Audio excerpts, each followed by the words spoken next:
Bueno.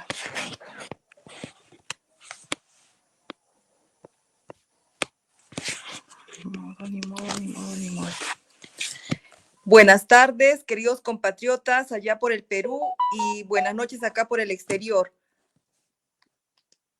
Bueno, bienvenidos a este su programa, Voces del Perú, desde el interior y el exterior del país. Bueno, hoy día tenemos un invitado muy especial que nos va a exponer el tema crisis de la democracia, ni Estado de Derecho, ni justicia social. Bueno, seguidamente voy a pasar para que salude acá a nuestro hermano Pedro desde Estados Unidos. Adelante, hermano Pedro.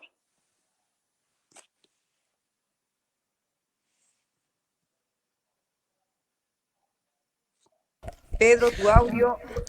Sí, encantado de estar acá con ustedes, con Mariluz y Pablo Neder. Acá le vamos a dar un pequeño currículum vitae descriptivo de nuestro gran expositor Pablo Eduardo Neder.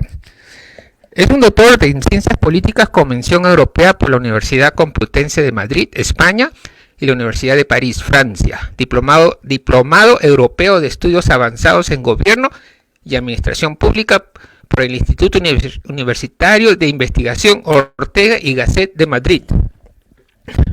Su currículo es muy amplio, solamente lo estoy haciendo algo breve para que nuestro gran invitado exponga los puntos de vista. Más de 40 publicaciones entre libros y artículos en revistas científicos de alto impacto de Argentina, Brasil, China, España, Estados Unidos, Francia, Marruecos y México. Bienvenido, doctor Pablo Neder. Muchas gracias a vos del Perú, a Mary especialmente por esta gentil invitación que me hizo a su programa, y muchas gracias, Pedro, por tu generosa presentación. Antes que nada, y agradecerles y felicitarlos por el programa, porque yo he escuchado la mayoría de sus programas y la verdad que son muy interesantes, y es lo que me ha llevado a participar y a dar mi opinión desde un punto de vista del análisis de las ciencias políticas. Es decir, voy a hacer un análisis político. Buenas noches a todos los oyentes, y ya para dar inicio al tema que voy a hablar hoy, y siguiendo un poco la línea del programa, que es Crisis de la Democracia, voy a relacionar dos temas que son fundamentales en la democracia, ¿no? Y esto tiene que ver con el Estado de Derecho, y tiene que ver con un tema que es fundamental y central en el análisis en el Estado de Derecho. Y acá estoy haciendo referencia específicamente a la justicia social. Y precisamente el 20 de febrero fue el Día Internacional de la Justicia Social. Entonces, estos dos conceptos, Estado de Derecho y justicia social, tienen que ir relacionados, tienen que ir vinculados. Pero primero vamos a definir qué entendemos por justicia social, y por qué voy a hablar de la justicia social en un contexto tan complejo y tan difícil que está sucediendo actualmente en el Perú. Y este concepto de la justicia social hace referencia a la igualdad de oportunidades, a la igualdad social, al estado de bienestar que hace referencia justamente a esos derechos que se le tiene que dar a los ciudadanos, a la distribución de la renta, ¿sí? Es decir, estamos tocando temas que son muy importantes y que probablemente se tratan poco por la complejidad social y política que se está viviendo en Perú. Pero la distribución de la renta tiene que ver muchísimo con cómo se distribuyen los ingresos en el Perú. Siempre, las veces que he estado en Perú, me dicen, tenemos selva, tenemos sierra, tenemos costa y también tienen océano. Entonces, ¿cómo se distribuyen, digamos, esos ingresos en el Perú? ¿Llegan realmente a todos los rincones del Estado peruano? Es lo que pregunto.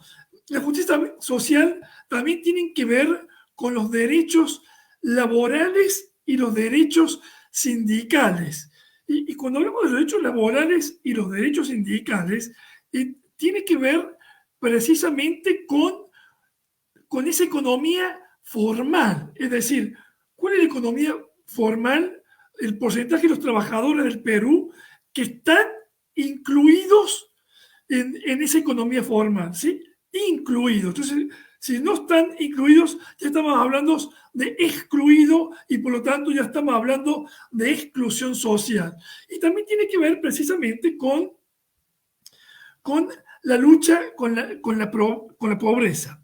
Ahora bien, el Estado, en esta función de mantener el orden, de mantener este principio de la justicia social, tiene que justamente procurar que toda la población, que todas las personas que habitan en el territorio del Perú, tiene que procurar un equilibrio y una igualdad en toda la población, ¿sí?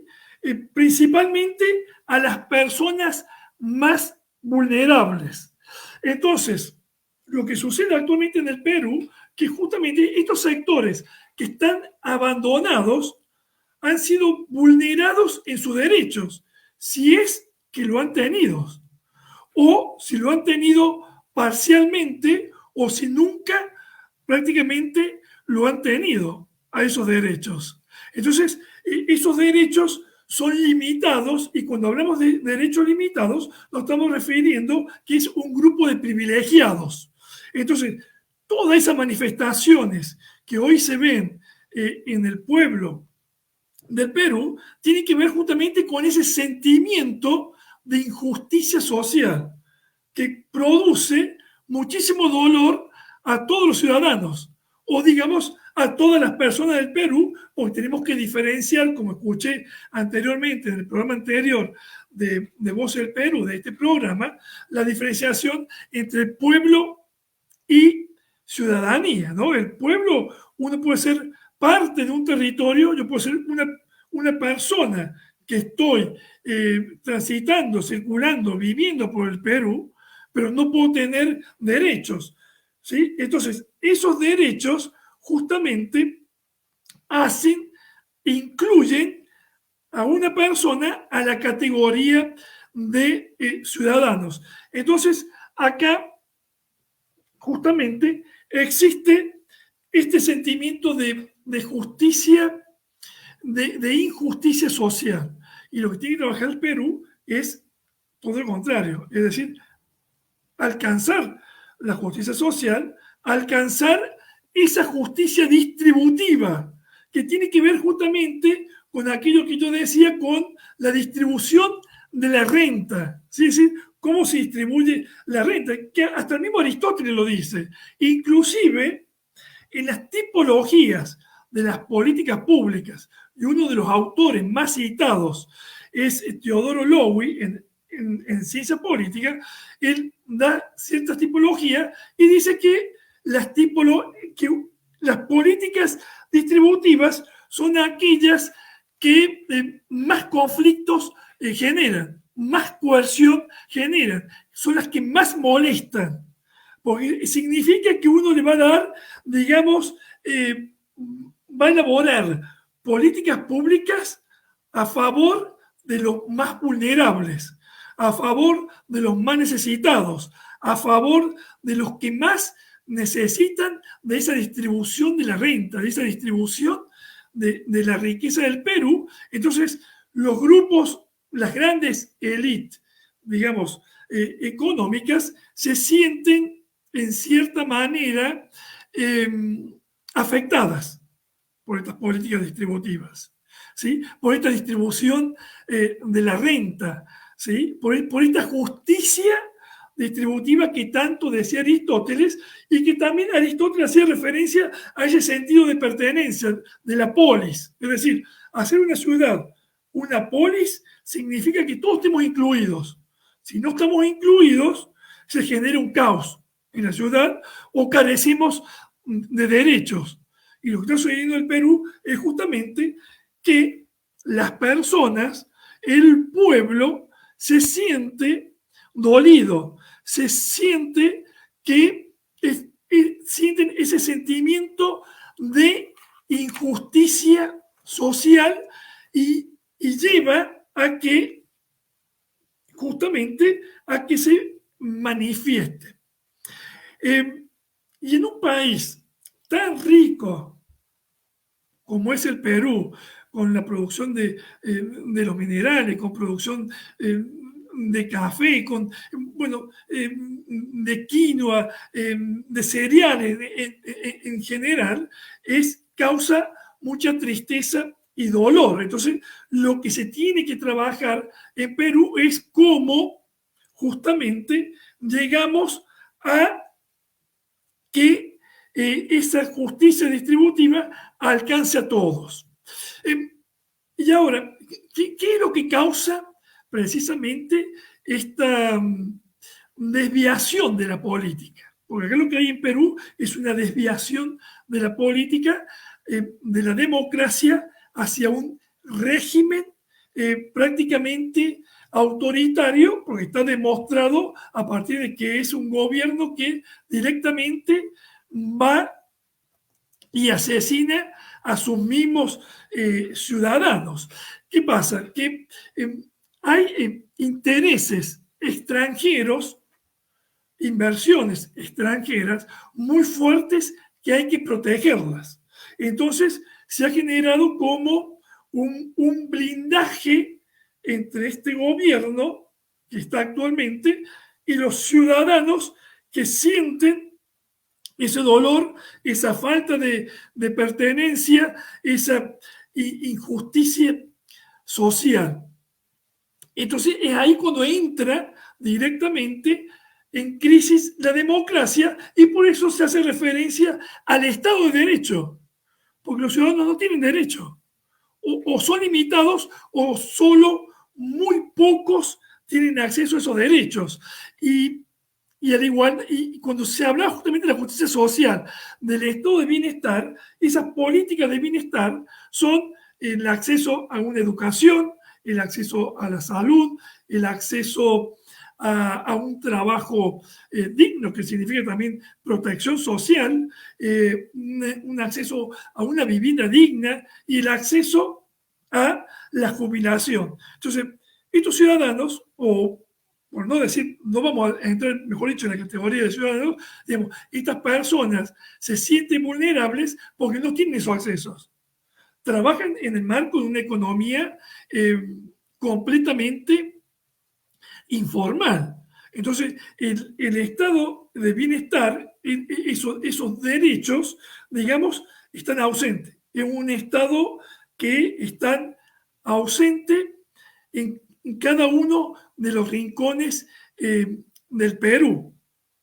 Entonces, todas estas luchas que se están llevando a cabo adelante tienen que ver justamente con este reclamo.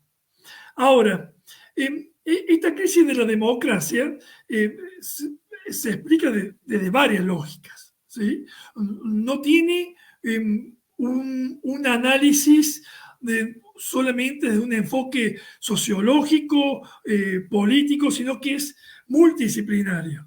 Tiene que ver con la política, una lógica política, tiene que ver con una lógica social, una lógica legal y una lógica cultural.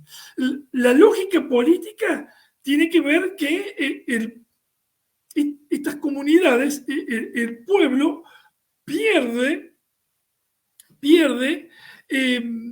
su referente. Y su referente es Pedro Castillo. Pedro Castillo está encarcelado, está encerrado. Entonces, la primera ruptura que se produce es justamente la ruptura política de implantar un régimen autoritario dejando de lado la democracia, que es cuando se inicia en crisis. Claro, pero esta lógica política tiene antecedentes. No es solamente que arribó este gobierno y se puso en crisis la democracia. Porque la democracia, como dice Sartori, es un proceso político. Y lleva años construir esos pilares de la democracia, que son esas políticas de bienestar que les he mencionado. Entonces, tiene que ver con el funcionamiento de las instituciones, ¿sí? Es decir, que ha estado gobernada por personas que no han tenido la capacidad suficiente para generar esas políticas distributivas en el pueblo, en todo el Perú. Tiene que ver con el funcionamiento del Congreso, tiene que ver cómo funciona la justicia, tiene que ver hasta los medios de comunicación, es decir, qué es lo que transmiten y cómo lo transmiten. Entonces, esos actores, digamos, entran en convivencia con este gobierno para proteger determinados intereses, y es ahí que hoy en el mundo, no solamente en el Perú, surgen estos líderes populistas de un perfil autoritario que culpan a la democracia del mal del Perú. Y no se dan cuenta que esos males del Perú han sido generados por los mismos actores. Entonces, estos actores, Congreso, justicia, medios de comunicación y otros, entran en convivencia con el gobierno y actúan de esta forma, digamos, tiránica, que es la forma opuesta a la democracia. Ahora bien, cuando muchos me preguntan cuál es el camino, cuál es que el Perú debe retomar para recuperar esa democracia. Y es una pregunta que yo estoy lanzándola al auditorio, ¿no? También, para retomar, digamos, las otras lógicas, hay una lógica también económica. Y acá no hay que confundir el crecimiento económico con el desarrollo de un país. El crecimiento económico tiene que ver con cuánto dinero hay en el banco. Entonces, los indicadores del Fondo Monetario Internacional, de todos los organismos internacionales, van a decir las cuentas del Perú están perfectas. ¿Por qué? Porque no hay gasto social. Si no hay gasto social, no hay política del bienestar. Y en Europa, luego de la Segunda Guerra Mundial, a partir del año 45, el gasto social de la mayoría de los estados europeos eran entre el 7 y el 9%, y pasó a tener un gasto social entre el 45 y el 55%. Y eso significa que se generan políticas distributivas para los sectores más vulnerables, para los sectores más pobres del Perú. Entonces, ahí está la lógica social y también económica que hace referencia a esa distribución de la renta, a la distribución de la riqueza. Y el tema más delicado, y que no lo he escuchado en el Perú, es que el Perú está yendo hacia una nueva identidad. Porque este periodo va a pasar. Este mal periodo que está viviendo actual Perú va a pasar. Entonces, acá estamos entrando ya en una lógica cultural. Esto no significa que el Perú va a cambiar sus culturas tradicionales, no va a cambiar sus costumbres, no va a cambiar sus hábitos o las comidas ricas, más allá que hubo un congresista que criticó las comidas del Perú. Es decir, no va a cambiar esos hábitos el Perú. ¿Sí? Eso no lo va a cambiar el Perú y no lo debe cambiar y no lo tiene que cambiar, pero sí tiene que buscar un nuevo modelo que hace parte, digamos, a esa nueva identidad del Perú, ¿sí? Que tiene que ver con mejorar la convivencia entre los ciudadanos, como lo hizo el Japón. El Japón lo hicieron 2 veces. En el siglo XIX hicieron grandes reformas y llevaron a una nueva identidad del Japón. ¿Sí? Y luego, después de la Segunda Guerra Mundial, donde pusieron 2 bombas atómicas, Hiroshima y Nagasaki, y el Japón, en un comité de expertos, como lo hizo la Unión Europea luego de la Segunda Guerra Mundial, se reunieron y dijeron, tenemos que buscar una nueva identidad. Y esa nueva identidad tiene que ver con un nuevo modelo de Estado. Y esa es la parte cultural. ¿Cómo? Sí, esa es la parte cultural. Un nuevo modelo de Estado. Un modelo que incluya a todos. Japón dijo, bueno, nosotros no tenemos mucho territorio. El Perú tiene un enorme territorio. No producen, no tienen gas, no tienen petróleo. Todo está suministrado en el Japón. Tienen que comprar. Y entonces hicieron del Japón un modelo exportador y empezaron con los automóviles.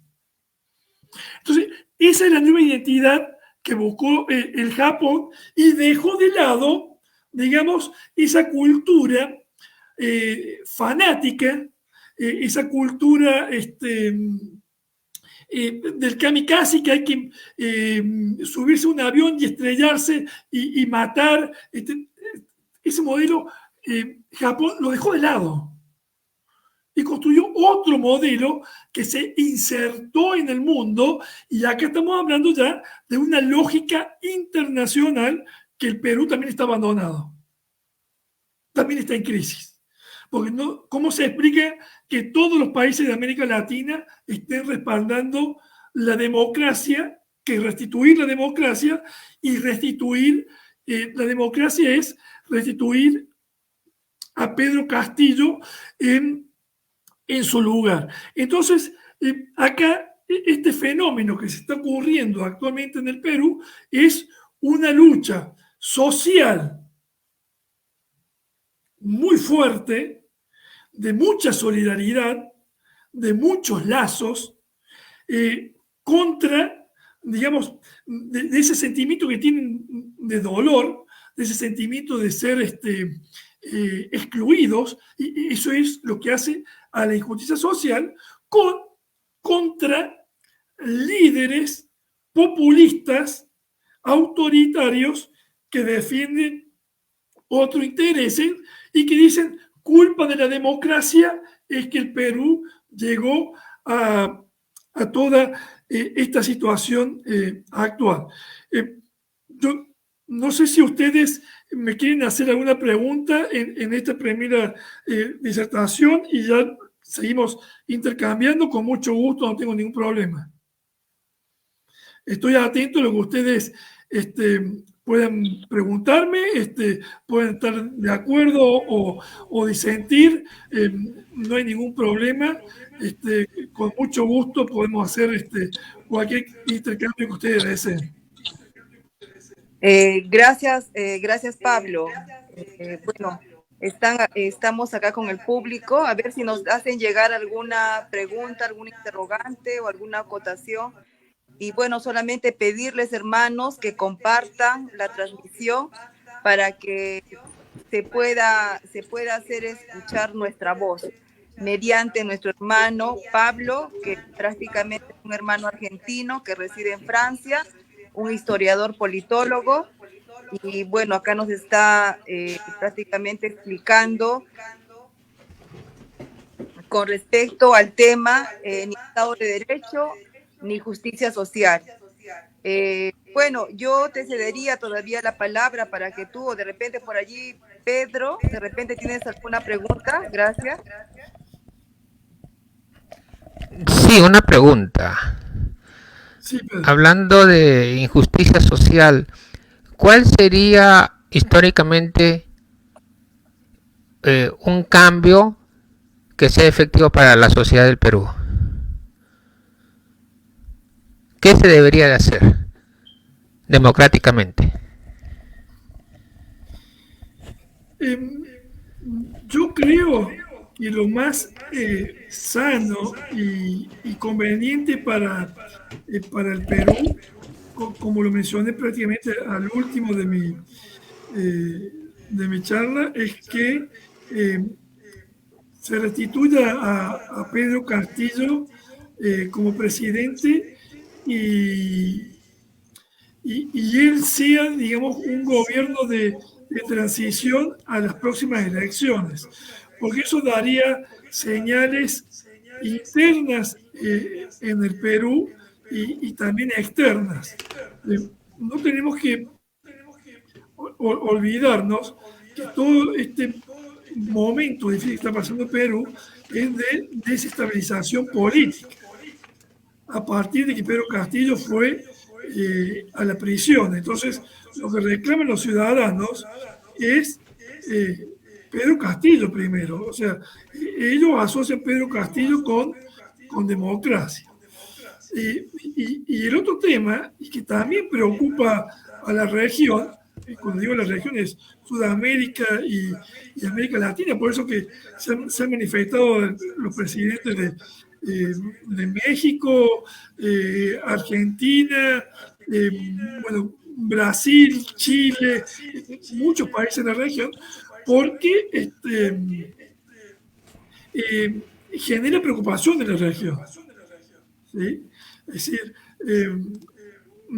nadie quiere que el Perú sea, digamos, una prueba de ver cómo funciona el Perú, un golpe de Estado perpetuado con el apoyo de fuerzas extranjeras. Ya, América Latina ya no quiere eso. O sea, no quiere injerencia extranjera de ningún país. O sea, ni siquiera entre nosotros tenemos que construir un espacio sudamericano de libre circulación, de intercambio, como lo hizo la Unión Europea. Entonces, el Perú también representa preocupación en los líderes regionales, en los otros países. Y hablo de Bolivia, hablo de Brasil, hablo de Ecuador, hablo de Colombia, hablo de Argentina, de Paraguay, y genera preocupación. Y ahí, fíjense que se han manifestado líderes tanto de derecha como de izquierda. Es decir, porque están viendo a la región, con lo que está pasando en el Perú, que puede generar mucha preocupación. Es decir, el Perú puede ser una prueba. Y hoy, digamos, hay Sudamérica es el futuro del planeta, por todos los recursos que tiene. Hay informes acá en la Unión Europea que he tenido acceso, y Sudamérica es el futuro del mundo. Y cuando me dicen esas cosas, cuando los leo, ni siquiera no es que lo escucho de oído. Y sí, fíjense en la densidad de la población en Europa, en China, en Asia, en Norteamérica. También Estados Unidos tiene un enorme territorio, pero desde el punto de vista de ellos se sienten invadidos por los extranjeros. Sudamérica, analicen la población, la densidad poblacional, analicen las cuestiones geográficas, el Amazonas, los recursos naturales que tenemos son inmensos. Entonces, tienen que venir por otros recursos. Entonces, no es solamente un Estado que va a venir por los recursos, son muchos estados. Entonces, la salida no es una salida individual de un solo país. Hoy el Perú está padeciendo eso. Argentina está padeciendo una crisis financiera y económica de hace años. También es producto de esto. Es producto, digamos, de estos ataques que tiene la Argentina, como Perú lo tiene de una forma, Argentina lo tiene de otra, o sea, nos atacan de distintas formas. A ver, escuché la parte económica.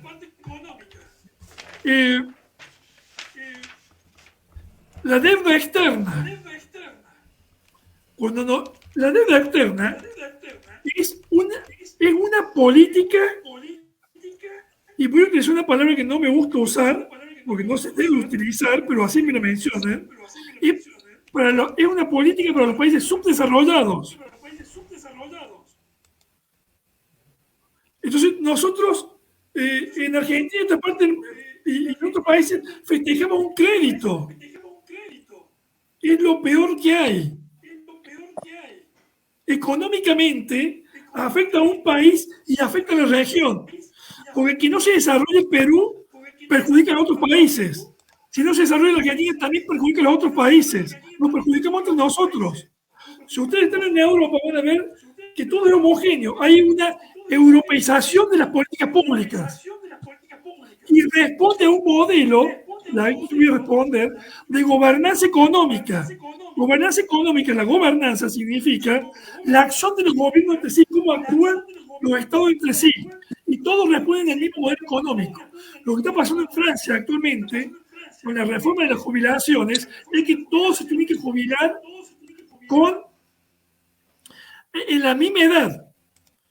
Todas las reformas del mercado de empleo tienen que ser flexibles para facilitar el despido a los trabajadores. O sea, que sea fácil el ingreso al mercado laboral, pero también que sea fácil para salir, para favorecer a las empresas. Está bien que se favorezcan las empresas, pero no se puede perder la condición humana, el ser humano. O sea, no podemos perder eso. O sea, todas las políticas tienen que estar elaboradas para el bienestar de los seres humanos. Porque no puede ser que una pequeña parte de la población mundial tenga el 80% del dinero.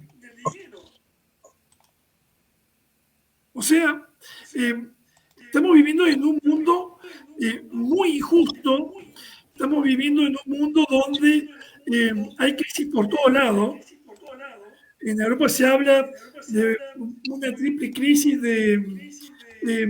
global, digamos, alimentaria, del combustible y financiera.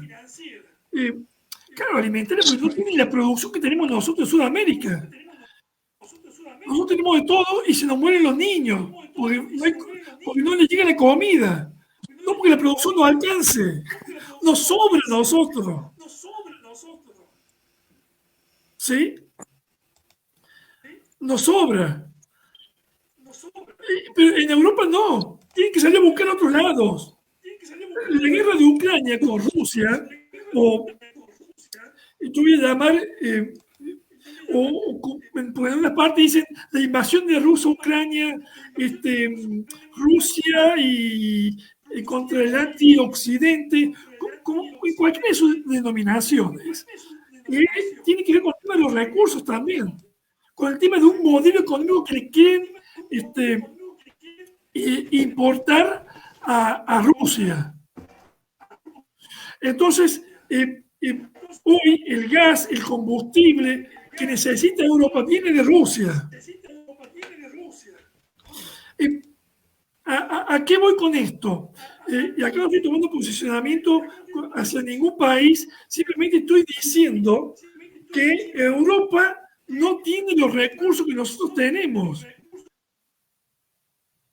No ha llegado a nivel de desarrollo superior al nuestro. Y nosotros tenemos petróleo, tenemos lugares sin explotar, pero bueno, oro, litio, tema de agroalimentos, no sé qué país no tiene agroalimentos. No sé qué país. O sea, si nos podemos discutir, nosotros tenemos más riqueza que ustedes más que nosotros, ninguno. O sea, eh, es extraordinaria la cantidad de riqueza que tiene Sudamérica. Y tiene que construir ese espacio común. Y yo creo que eso es lo que va a dar ese nuevo modelo económico, no solamente a Perú, sino también a toda la región. Y sí, también se tiene que proteger a los campesinos. Ellos tienen los mismos derechos que todos. Y son los que más derechos deberían tener. O al menos, para no salirnos del tema de la justicia social, tienen que acceder a todo. No puede ser que una persona tenga 70, 80 años y tenga que seguir agachándose para juntar papas para poder comer. Y sin jubilación. O sin vivienda o con viviendas tremendamente deplorables. Entonces, eso es la justicia social. Que todos tengan el derecho a comer, que todos tengan el derecho a vestirse, que todos tengan el derecho a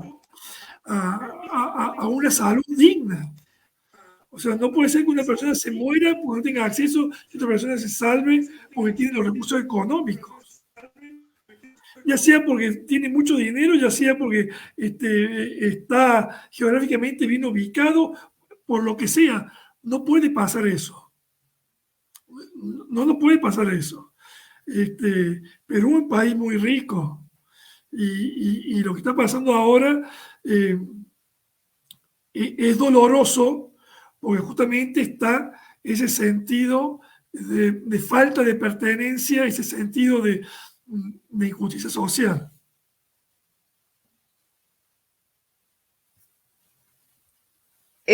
Disculpa, hermano. Sí, Mira, justamente ya que estábamos tocando, ¿no?, este tema, como hizo su manifestación, a ver un momentito, que tengo que agregar acá. Perdón, disculpe. No sé quién más está por acá.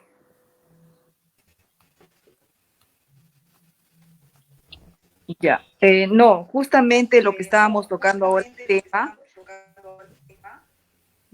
el audio, Pedro, por favor. Bueno, hay eco. Bueno, justamente este almirante Montoya, no sé si tienes conocimiento, es un congresista que está allí, uno de estos 130 congresistas que están solamente trabajando para beneficios de ellos y para las transnacionales. Hizo un comentario bien duro con respecto al buffet que estos señores se dan el gran lujo, ¿no?, de comer a costas del pueblo peruano. Tu audio, por favor, Pedro. Gracias. Justamente se refirió, o sea, de una manera burlarse del pueblo sobre que ellos están prácticamente gastando el dinero que debería de invertirse para los ciudadanos, para el pueblo olvidado, invisibilizado especialmente. Se viene a burlar y decir que prácticamente ellos no pueden comer comida de tercera calidad. No sé si usted llegó a verlo, hermano, no sé si pudiste verlo. ¿Qué comentario nos darías? Sí, yo llegué a escucharlo. Bueno, me llegó en TikTok, lo vi por YouTube, lo he escuchado varias veces. Ese congresista representa, digamos, mucho de lo que tenemos en Sudamérica como quien nos gobierna. ¿Sí? No es solamente él, sino que en toda Sudamérica yo he escuchado, digamos, comentarios de mal gusto, hacia los ciudadanos o utilizando recursos propios de los ciudadanos, porque son los impuestos. O sea, y los impuestos los pagan los ciudadanos y ellos hablan de una forma desagradable que atenta, digamos, al sentimiento de la persona, a la nobleza de la persona, a una cosa tan importante como es la comida. Pero justamente esto tiene que ver con el tema de la calidad de la democracia, en la cual hay una relación directa de quiénes llegan, es decir, cómo están formados, cómo están educados los que nos gobiernan. Y acá no hago solamente referencia a que tienen que pasar por la universidad y tener un título y eso ya te habilita, porque eso no tiene nada. Eso sí es importante si estás bien formado, porque uno puede tener el título, pero después yo quiero ver si sabía hacer una ley, si sabía hacer una política pública. Yo quiero saber esa cosa y cómo son tus valores, cómo vivís, con cuánto dinero ingresaste y con cuánto dinero saliste. O sea, en mi país, en Argentina, los políticos son los que mejores casas tienen. Tienen unas casas, pero inimaginables, que ni en los sueños yo hubiera podido construir una casa así. Entonces, eso hace justamente a la calidad de la democracia. Entonces, por eso que inicié la conversación con el tema de la justicia social, es igual a la justicia distributiva. ¿Sí? Es decir, todos tenemos que tener los mismos derechos. Por eso también hablé de las políticas de bienestar. Hace referencia justamente a lo que es la calidad de la democracia. Claro, cada país tiene su particularidad, cada país tiene su historia común, no todos los países son iguales, pero lo cierto es que Sudamérica tiene mucho más en común que Europa para generar una unión. Comenzando por el idioma. ¿Cuántos idiomas tenemos en Sudamérica? Portugués y el español. Sí, me pueden decir Guyana francesa, el francés, pero no va a ser nunca parte del mercado común porque es territorio de ultramar de Francia, no es territorio de Sudamérica eso. Entonces, está en Sudamérica, pero no es territorio de Sudamérica. Entonces, ya comenzando por ahí tenemos dos idiomas. Hemos No te tenido olvides, sí. perdón, disculpa, no te olvides de las lenguas nativas de toda Latinoamérica. Completamente. Sí, completamente. Es cierto, Mary, muchas gracias por mencionarlo. Y en eso también habría que ver cómo se resolvería ese tema al momento de que se pueda legislar junto a todos los países de América Latina. Lo más importante ahí es que todas esas culturas preserven y conserven su identidad y que se las repete, ¿sí? Que logremos esa convivencia. Y luego ya se verá, bueno, en el Parlamento de la Unión Sudamericana, si algún día logramos eso, ¿qué lengua se hablará? Pero, digamos, tenemos mucho en común. También hay desigualdades que son más profundas en Sudamérica que que Europa, por ejemplo, el tema del territorio en cuanto a lo que son las comunicaciones, en lo que hace a la logística, ¿no? Es decir, yo sé que Argentina equivale a 12 países de la Unión Europea. Perú debe equivaler aproximadamente 8, 9 países territorialmente.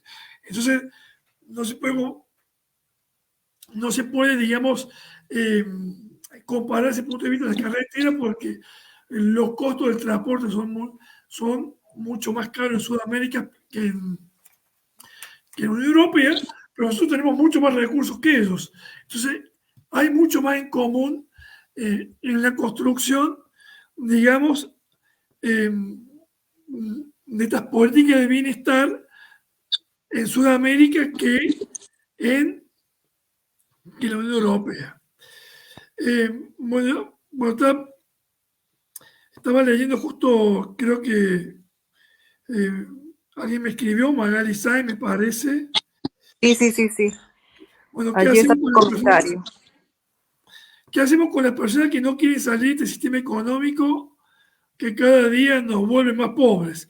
Políticas distributivas. Es lo único. Es decir, que se distribuya justamente en todo el Perú para que todos tengan el acceso a los mismos derechos y que logren la igualdad. Tendrán que aceptar. Ellos no van a perder sus bienes ni van a perder su confort, pero sí tienen que ver que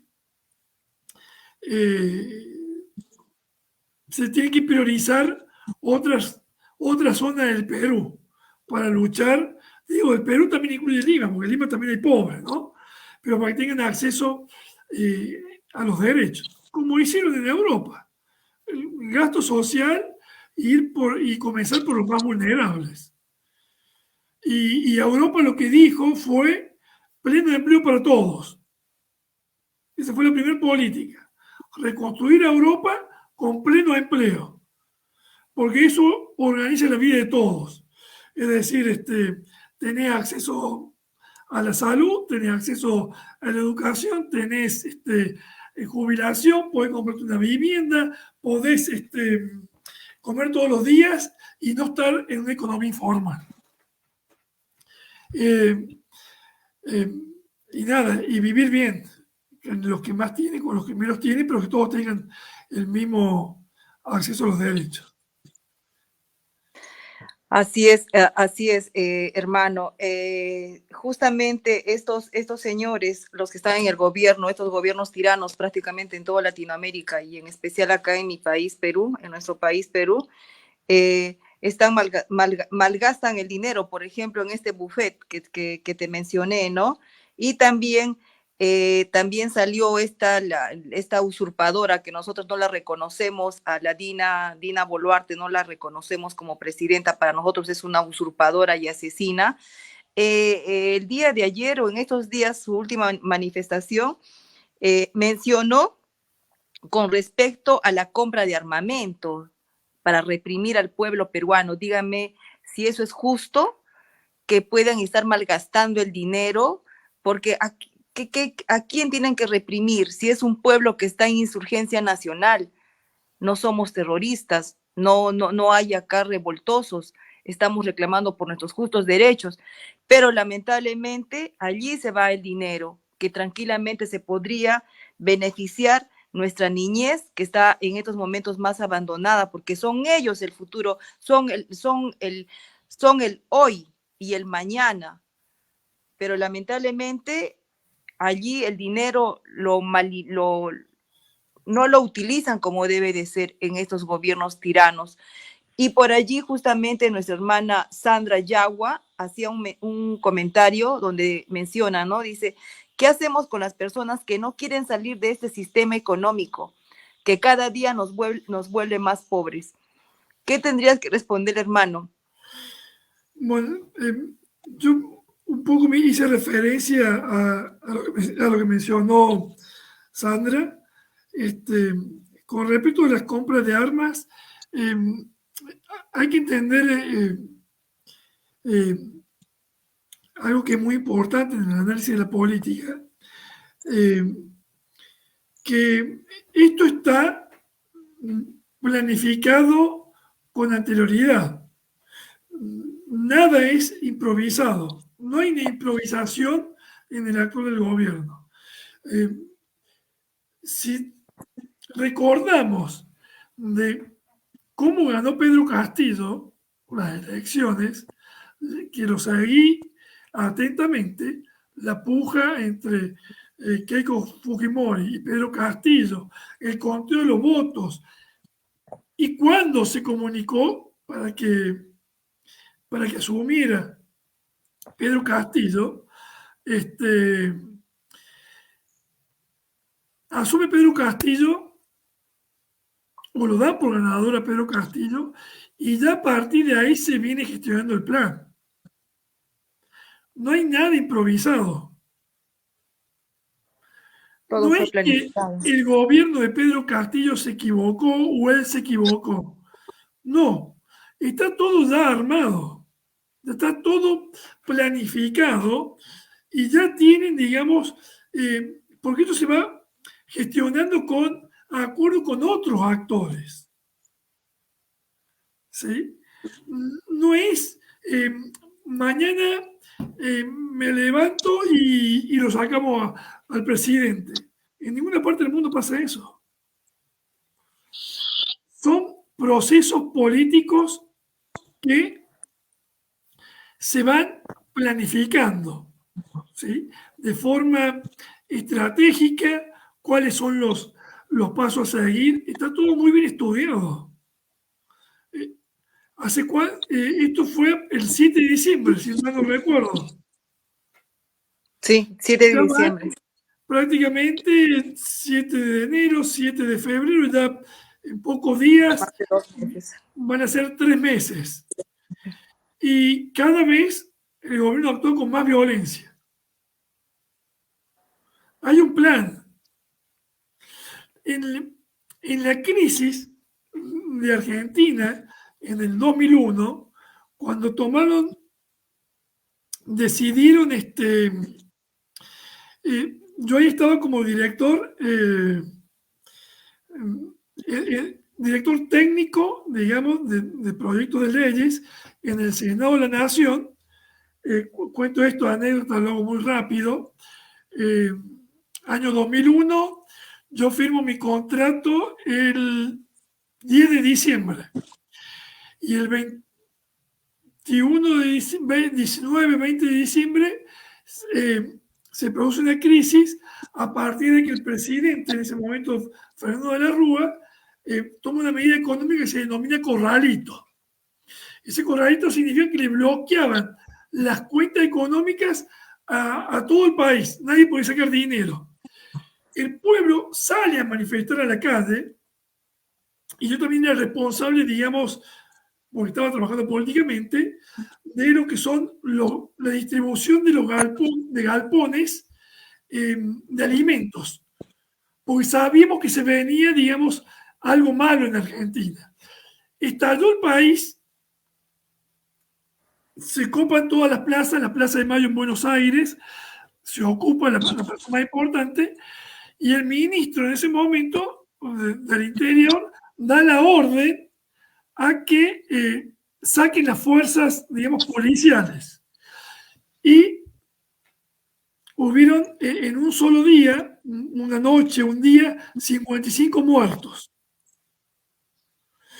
Esos 55 muertos, digamos, hacen que el presidente de la Rúa, ¿no? Algunos seguramente ustedes sabrán, huya en helicóptero.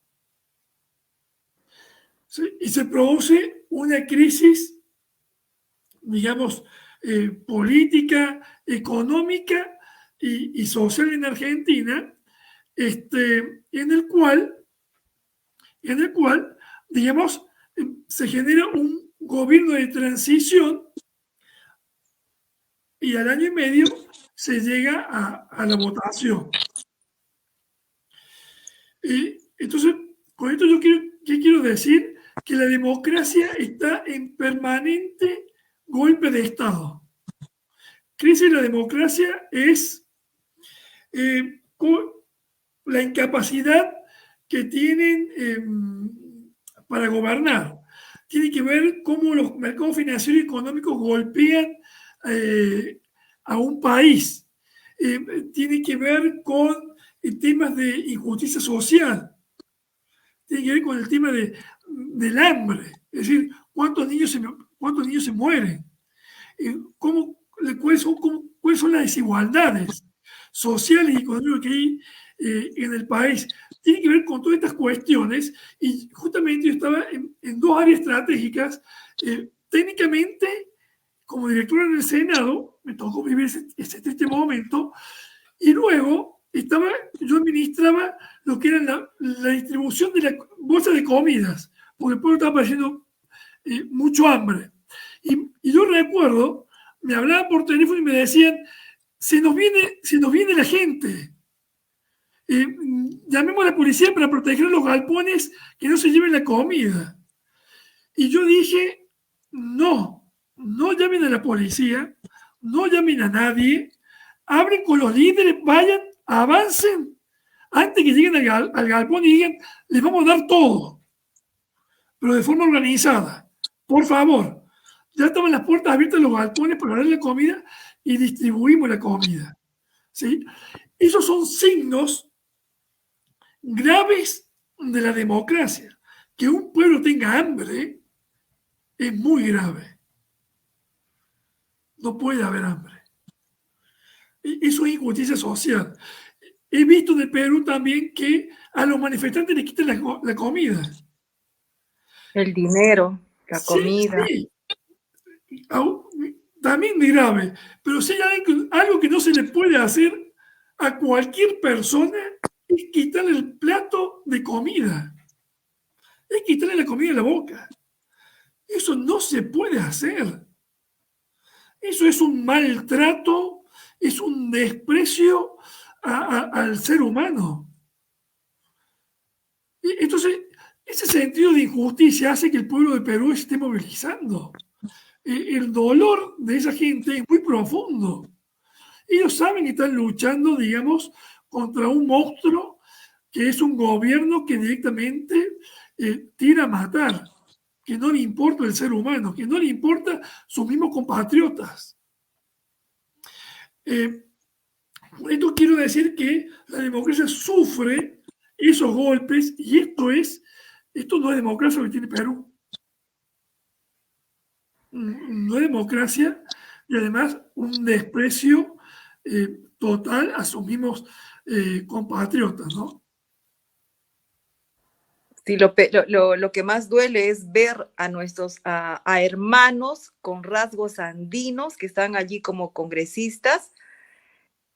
Nos duele, o sea, es doble traición, no sé cuántas, creo que 100 veces somos traicionados por nuestros propios hermanos que están viendo que nos denigra y ellos están aplaudiendo a estos tiranos, a estos corruptos. Pero, Mary, eso es en la historia mundial de la humanidad ha pasado en muchos países, en África, en Argelia, en Sudáfrica, en Sudán, en Angola, digamos, cuando han colonizado África los ingleses, los portugueses, los franceses, todo, no es que han ganado porque han sido más fuertes los colonizadores, han ganado porque han comprado voluntad de esos países que se alían para combatir a sus propios compatriotas. Eso es parte de la historia de la humanidad. Sin embargo, el Perú va a salir de esta situación. Gracias a la intervención también, hermano, de la Corte Interamericana de ahí, de tus compatriotas, ¿no? De Argentina. Zaffaroni. Sí, que vamos a tener justicia. Que se va. Sí, Zaffaroni es un juez que luchó mucho por los derechos humanos y es una eminencia a nivel mundial. Y creo que ha dado un buen informe, bueno, se me mezclan las palabras, un buen reporte con lo que está pasando hoy en el Perú. Y los derechos humanos también tienen que ver con el tema de la justicia social, ¿no? Es decir, el derecho, justamente, ¿no? El Estado de Derecho, ¿no? El derecho al trabajo, el derecho a todo lo que venimos mencionando, ¿no? A la salud, a la educación, a cada uno de los aspectos que hacen a nuestra vida. Básicos.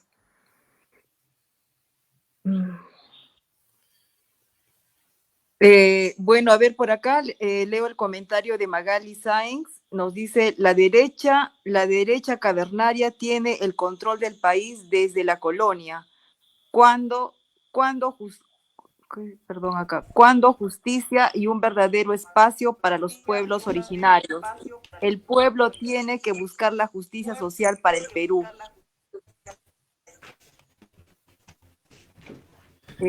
A ver, no creo que tú... bueno, sí, es un muy buen análisis. Yo creo que toda América Latina está hoy atada de una u otra forma a intereses extranjeros. Yo no estoy hablando mal, sin ir en contra de ningún país en particular, porque también nosotros tenemos que tener, digamos, hoy, más que nada, lucha y responsabilidad de otro accionar, ¿no? Ahí también estoy leyendo un comentario de Paulino Claudio. Yo digo que tiene que eliminar a todas las ratas corruptas que se llevan todo a su agujero.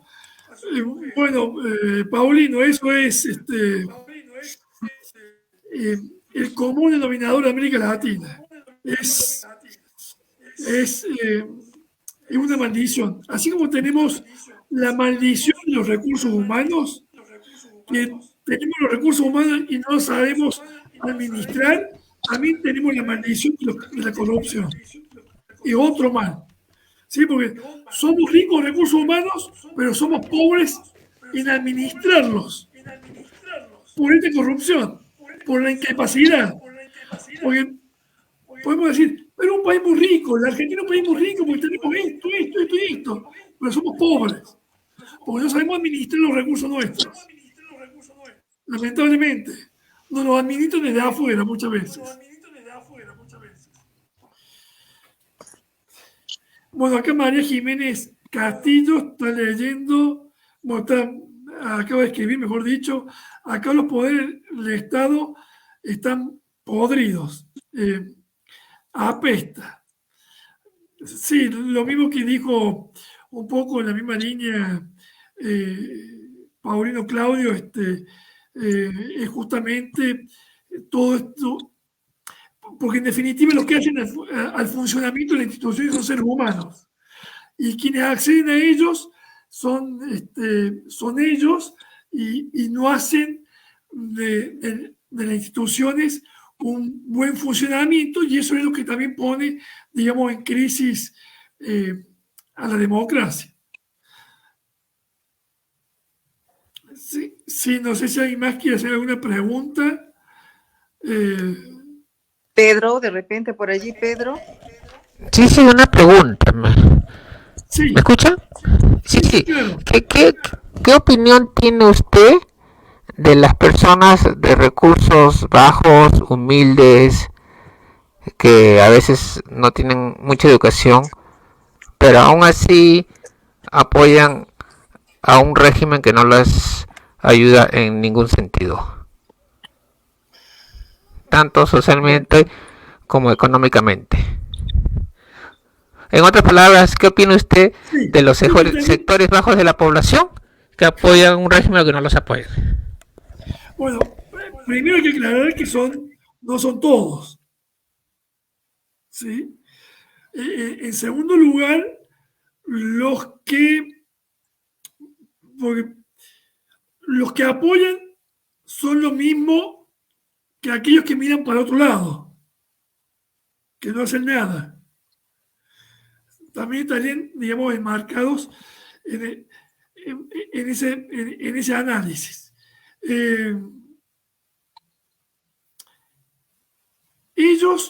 Yo creo que lo que he visto en Perú es que esos sectores tan bajos han subido 1, 2, 3 escalones, han tenido un ascendiente social, poco, pero que para ellos es mucho en su ascendencia social. Porque muchas personas viven pisos de tierra, techos de paja, y de golpe ya tienen un material, no ladrillo ni nada, pero digamos, comen. Entonces se han movilizado a Lima o a una gran ciudad. Entonces tienen ese sentimiento. Hay un libro muy bonito de Eric Fromm, El miedo a la libertad, en la cual tienen miedo justamente de perder esos pequeños privilegios que no son suficientes para transformarlos en una persona digna, que no, justamente, no tienen conocimiento de lo que el Estado tiene la obligación de darle a las personas como derecho. No tienen ese conocimiento. No saben lo que es una justicia distributiva. Cuando digo distribución de la renta o de las riquezas, no tienen ese conocimiento ellos. Entonces, tiene que ver con un trabajo en cierta manera, de enseñarles a ellos, de que el Estado tiene esas obligaciones hacia nosotros como derechos, y si el Estado a nosotros nos da esos derechos, nosotros como ciudadanos tenemos que deberes y obligaciones ante el Estado. ¿Sí? Desde pagar un impuesto hasta cuidar la limpieza de otra ciudad, de tratarnos bien, de no ensuciar una calle, de no dañar monumentos históricos, de comportarnos bien, de mirar al otro como a mí mismo. Entonces, hay que hacer un trabajo de educación profundo en el Perú. Y no solamente en el Perú, sino también a nivel mundial. Entonces, se tiene que generar, digamos, para que esa enseñanza de educación cívica, de pagar los impuestos, de que ellos no nos roben los impuestos también, obviamente, de que se gaste ese dinero en beneficio de los ciudadanos, y eso es lo que va a generar buena convivencia. Eso es lo que va a generar buena convivencia. ¿Sí? Ustedes, fíjense, yo he subido al metropolitano de Perú, tomo primero desde Chorrillo, el Alimentador, voy al metropolitano, y a mí lo que me sorprendió, una de las cosas que más me sorprendió, es cómo la gente corría y se atropellaban entre ellos para subir al transporte público, al metropolitano. Cómo entraban todos amontonados, cómo eso a mí me sorprendió y mucho. Y eso es porque el Estado no da buenos servicios públicos. Entonces, si el Estado cumple, nosotros no tenemos esa necesidad de estar peleándonos. Sí, tal cual, educación de calidad. Es el objetivo 4 de los ODS, de los Objetivos de Desarrollo Sostenible, como bien ahí expuesto Pedro. Entonces, digamos, esa es la educación que va a hacer que nosotros no nos peleemos entre nosotros, que haya carreteras bien hechas, seguras, las calles, todo eso hace la buena convivencia. La recolección de la basura, la luz. ¿Saben las cosas que nos evitaríamos? Las cosas que nos evitaríamos. Estaríamos en un confort como nos merecemos como ciudadanos. Entonces, hay que enseñarles a ellos y mostrarles eso para que sepan votar. Porque también hay que enseñar a votar. Eso es muy importante. Saludos de Juan. No estoy leyendo.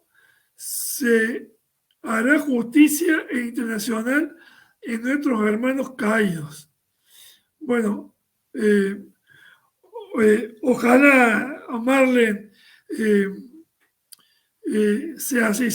Yo creo que sí va a venir luego un proceso de justicia por todos los crímenes que están sucediendo en Perú.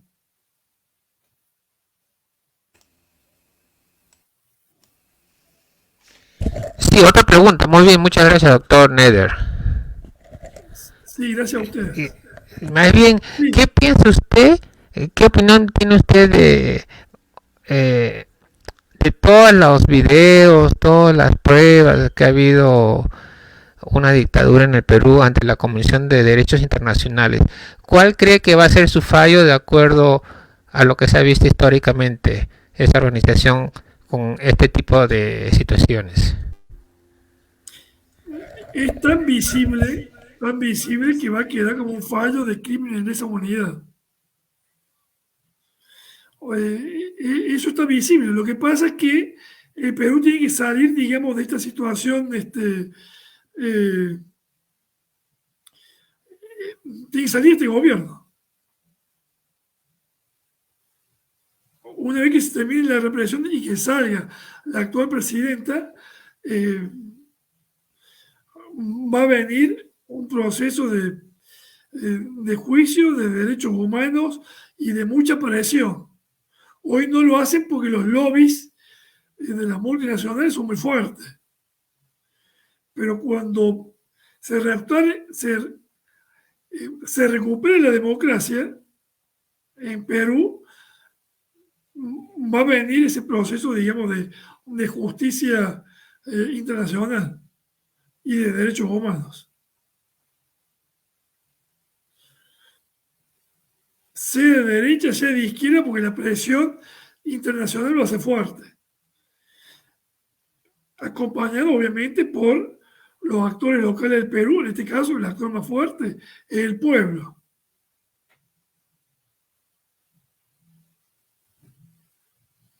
Sí, no sé si alguien más quería hacerme un comentario o una pregunta. Con mucho gusto, no hay ningún problema.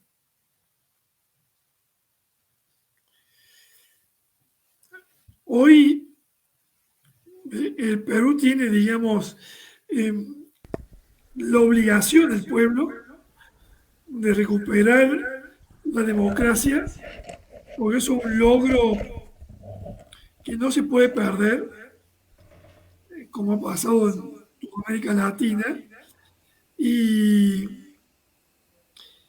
toda esta sensación, todo este inconformismo tiene que ver justamente con la falta de confianza de las instituciones que mencioné inicialmente, ¿no?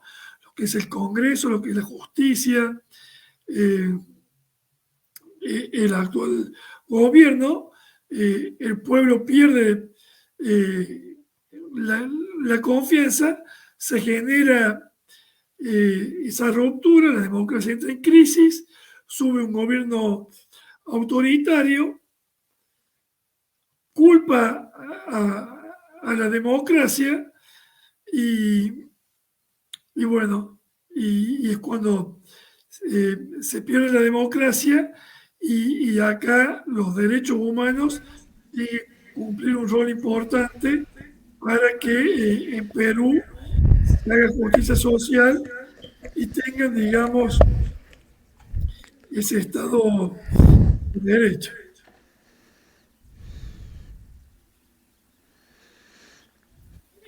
El Perú es un país que yo me gusta muchísimo. Amo el Perú, he estado muchísimo tiempo en Perú.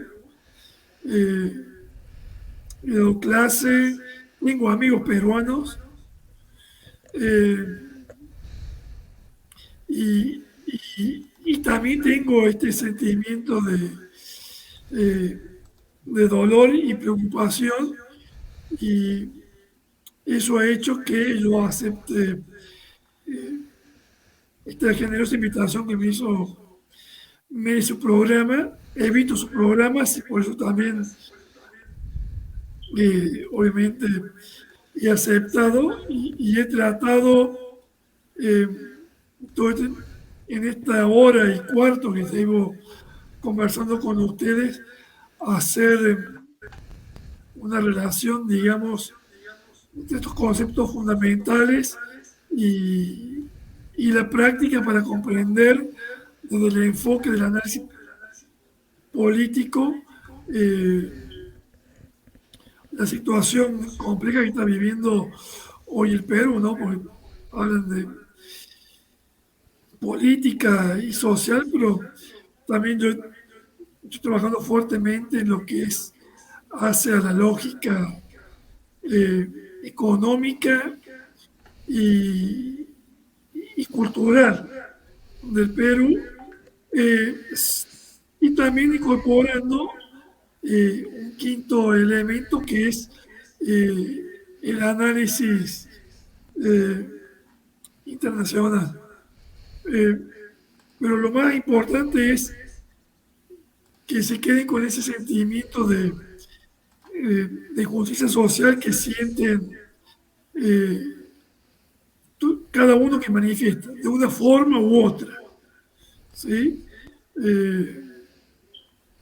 Los que están en las calles en Perú, los que luchan desde otros espacios en Perú, el esfuerzo y que hace Mary desde el extranjero también tiene que ver con un sentimiento de dolor, tiene que ver con un sentimiento de injusticia social. Eh, Mary y muchos otros peruanos que viven en el extranjero salieron de ese confort eh, y de una forma u otra contribuyen en el Perú, ayudando económicamente para enviar comida, haciendo, elevando voces, sus voces y, y las de otros, ¿sí? Para que sean escuchados y para que se sientan acompañados de que no están solos. Es imposible, es imposible que el actual gobierno triunfe. Hay mucha fuerza y hay mucho amor al Perú como para que un régimen autoritario quede en el Perú. Es imposible. A la larga el pueblo va a vencer. Va a tener sus réditos. Ya hay gente en Perú que sufre persecuciones, como un policía que se retiró, dejó un mensaje que está siendo perseguido, actores o del mundo, o una cantante también que está siendo perseguida, y cuántos otros peruanos están siendo perseguidos. ¿Sí? Entonces, esa democracia en Perú se va a recuperar y yo creo que a partir de ahí van a dar pasos mucho más importantes de lo que venía dando. ¿Sí? Y convencerse los peruanos que el crecimiento económico no significa desarrollo. Porque me dicen, sí, no, acá en Perú la economía va por un lado y la política por otro lado, porque acá la economía sigue bien. No, no, si los índices sociales, si se muere un niño por falta de comida, ya no. Ya no es eh, no es que la economía va por un lado y la política o lo social por otro, no, va todo de la misma mano. ¿Sí? No es, el Perú no es un banco. ¿Sí? El Perú son personas, son territorio y tiene un Estado y tiene que hacer que ese Estado funcione. Y darle derecho y distribuir la riqueza del Perú para los más vulnerables.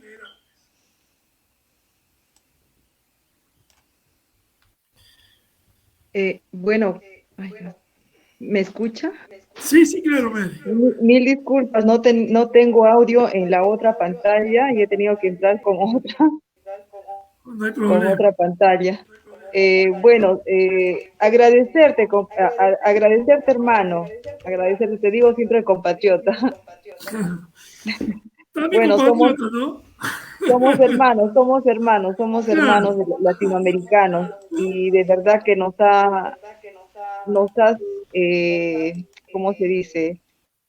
Ampliado, ¿no? Con tu explicación, creo que muchos hemos podido un poquito ampliar más nuestro conocimiento, ¿no? Porque el trabajo que prácticamente nosotros hacemos acá por las redes sociales es de sensibilizar a los hermanos, porque lamentablemente, como ya lo manifestó también por allí Pedro, hay muchos de nuestros hermanos que todavía están con una venda en los ojos, a pesar de tantas evidencias, no me explico de verdad, no me explico, y todavía muchos de ellos a veces nos agreden de una manera bien grotesca, pero ya se darán cuenta de repente, no sé, creo que tienen que vivir en carne propia para que ellos puedan darse cuenta.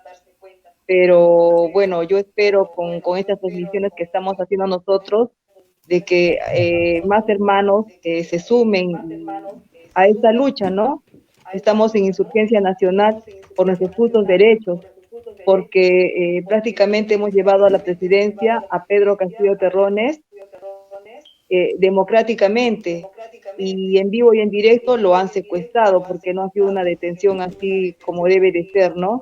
Lo han vacado también, no se han cumplido los votos que se debería de haber llegado para vacarlo, pero sin embargo, con este presidente del pueblo prácticamente nos han negado a todo el pueblo peruano nuestro voto. Y ese gobierno no era de Pedro Castillo, era de todo el pueblo peruano, en especial de todos los invisibilizados. Y bueno, pues hermano, si para no más, te invitamos para las próximas directas para que nos puedas acompañar, y te agradecemos por tu tiempo. Y bueno, agradecer también a los hermanos que nos han seguido, que han compartido por Peruana en Italia y también por la página de Perú Online TV. Bueno, gracias, y bueno, te dejo acá el espacio al hermano, a ver, bueno, Pablo, perdón, ya para despedirnos ya, hermano. Dirígete a toda Latinoamérica, Dios quiera por allí que puedan escucharlo, pero en especial a nuestros hermanos que están allá en el Perú. Gracias. Bueno, agradezco nuevamente tu invitación, Mary. Agradezco a todos aquellos que nos han acompañado y que me han escuchado en el transcurso de esta hora y media en Voces del Perú. Simplemente un mensaje de esperanza, de fuerza y, y también de que el Perú hoy necesita justicia social. El 20 de febrero fue el Día Internacional de la Justicia Social y y ojalá, y pronto va a ser, el Perú va a lograr, digamos, encaminarse hacia esa recuperación de la democracia. Todavía queda un camino, quedan muchas luchas. Hay que alentar a todos ellos, darle fuerza. Yo simplemente, desde 14.000 kilómetros, desearle lo mejor.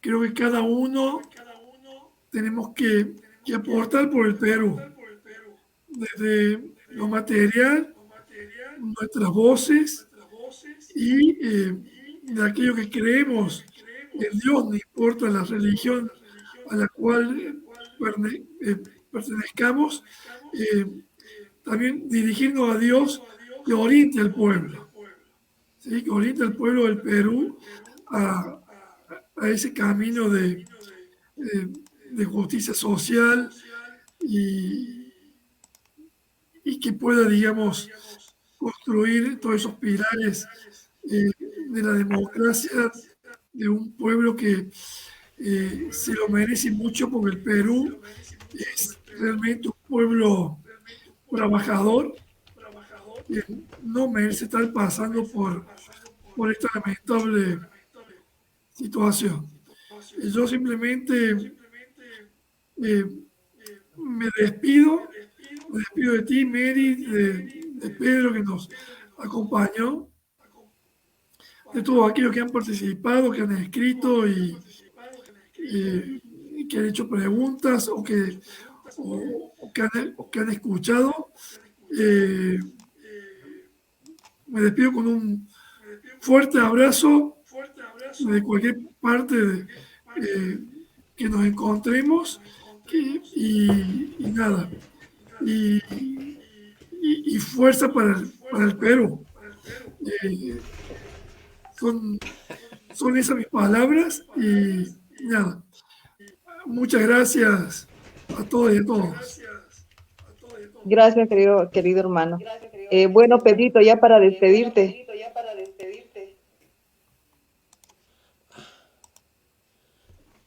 El audio, Pedro. Sí, muchas gracias por la participación del señor, el doctor Pablo Neder, muy explicativo y educativo, y la verdad que es un lujo tenerlo acá y hemos aprendido mucho de su conocimiento.